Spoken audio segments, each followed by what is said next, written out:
Hello everyone, I am Monica. In this video, I will explain types of research. As you know, research is a creative and systematic work to increase the stock of knowledge, including knowledge of human, culture, and society, and the use of this stock of knowledge to devise new applications. And now, types of research. These are the types of research, and the first one is basic research. Basic research is mostly conducted to enhance knowledge. Knowledge expansion is the main purpose of this basic research. An experiment is a good example of this. It is a non commercial research and doesn't facilitate in creating or inventing anything. Basic research, जिसको हम आधारभूत research भी कह सकते हैं, इस research में कुछ नया इन्वेंट नहीं किया जाता, बल्कि जो बातें हमें पहले पता हैं, किसी दूसरे रिसर्चर ने किसी टॉपिक पर अगर रिसर्च की है, वो बात हमें पता चले और हमारी नॉलेज एक्सटेंड हो, इन्हांस हो, तो वो होगी बेसिक रिसर्च। बेसिक रिसर्च का मेन पर्पस है हमारे ज्ञान में वृद्धि करना, हमारी नॉलेज बढ़ाना, बजाय कि इसके कि कोई नई चीज़ इन्वेंट की जाए, कोई नई चीज़ ईजाद की जाए। एक्सपेरिमेंट बेसिक रिसर्च का एक बहुत बढ़िया उदाहरण है। So the main purpose of basic research is to enhance knowledge. Second is applied research. Applied research focuses on analyzing and solving real life problems. This type of research refers to the study that helps solve practical problems using scientific methods. The main thing is solve practical problems using scientific methods. जो हमें real life में problems आ रही हैं, उन problems को solve करना scientific method से, वैज्ञानिक विधियों के द्वारा। फॉर एग्ज़ाम्पल, महामारी का समय है, कोरोना कोविड-19 ने पूरी दुनिया को अपने चपेटे में ले लिया है। तो ये आज के टाइम की हमारी सबसे बड़ी समस्या है। इस समस्या का समाधान किस तरीके से किया जा सकता है? अगर कोई एंटीडोट बना लिया जाए, अगर साइंटिस्ट मिलकर कोई ऐसी दवा बना लें जिससे इसका इलाज संभव हो। दवा बनाने के बाद उस दवाई को अप्लाई किया जाए ह्यूमन बीइंग पर, फिर उसके रिजल्ट्स देखे जाएं, तो ये हो गया applied research. So this research plays an important role in solving issues that impact the overall well being of human. For example, finding a specific cure for a disease. किसी पर्टिकुलर बीमारी के specific समाधान के लिए अगर scientific method से उसे दूर किया जाए या किसी रियल लाइफ प्रॉब्लम को दूर किया जाए, तो वो होगा हमारा applied research. Third is problem oriented research. As the name suggest, problem oriented research is conducted to understand the exact nature of the problem, to find out relevant solutions. The term problem refers to having issues or two thoughts while making any decision. For example, revenue of a car company has decreased by 12% in the last year.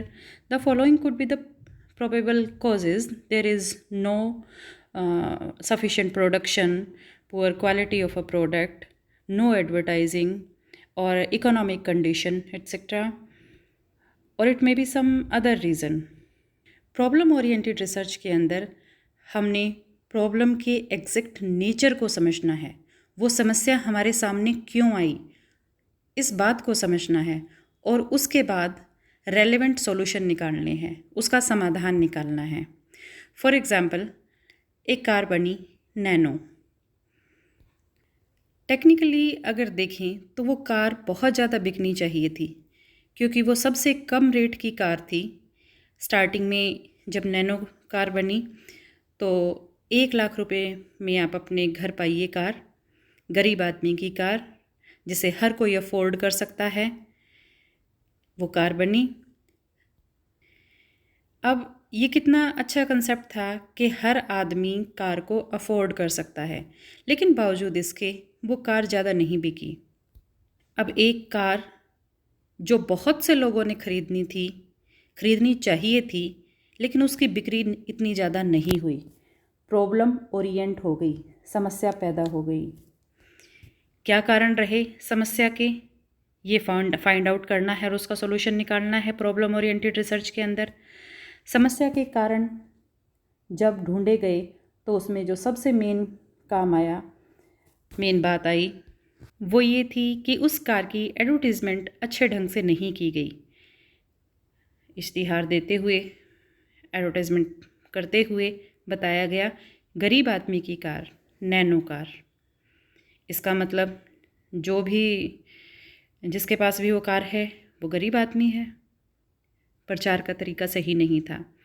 इसकी बजाय company को car की advertisement करते हुए कहना चाहिए था space saving car, या एक ऐसी कार जिसको आप भीड़ भाड़ में कहीं भी ले जा सकते हैं। मार्केट में, भीड़ी गलियों में बड़ी गाड़ी है तो जाते हुए दिक्कत आती है, तो एक ऐसी कार कंपनी ने बनाई जिसे आप तंग गलियों में ले जा सकते हैं, मार्केट में ले जा सकते हैं, भीड़ भाड़ वाले एरिया में ले जा सकते हैं। ऐसी कार है नैनो कार।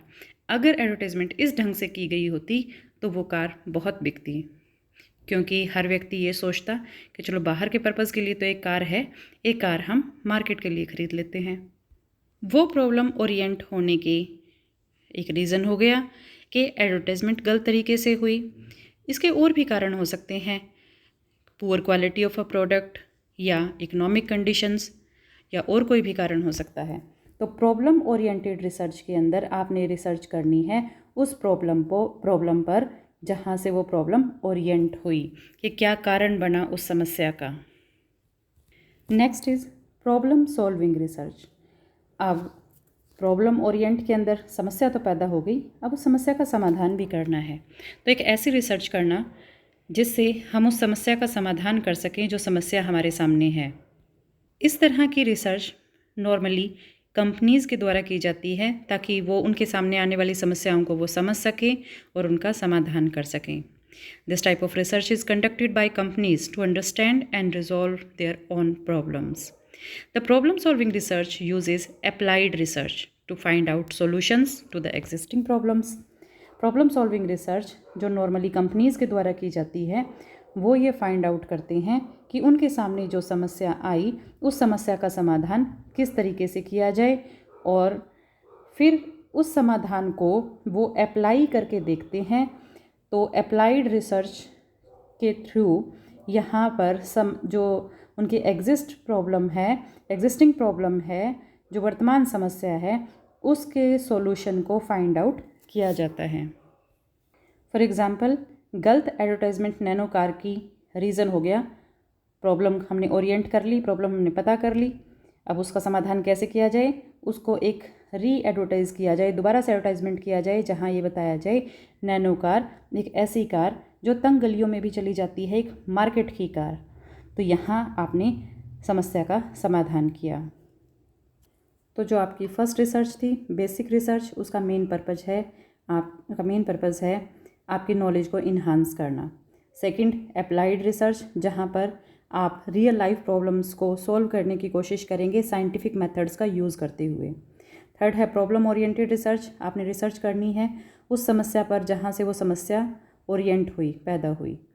फोर्थ है प्रॉब्लम सॉल्विंग रिसर्च, आपने रिसर्च करनी है जो समस्या ओरिएंट हुई वो किस तरह से सॉल्व होगी, आप अप्लाई करके देखेंगे कि ये बात अगर हम अप्लाई कर रहे हैं तो क्या इससे हमारी समस्या सॉल्व हो रही है, तो वो होगी प्रॉब्लम सॉल्विंग रिसर्च।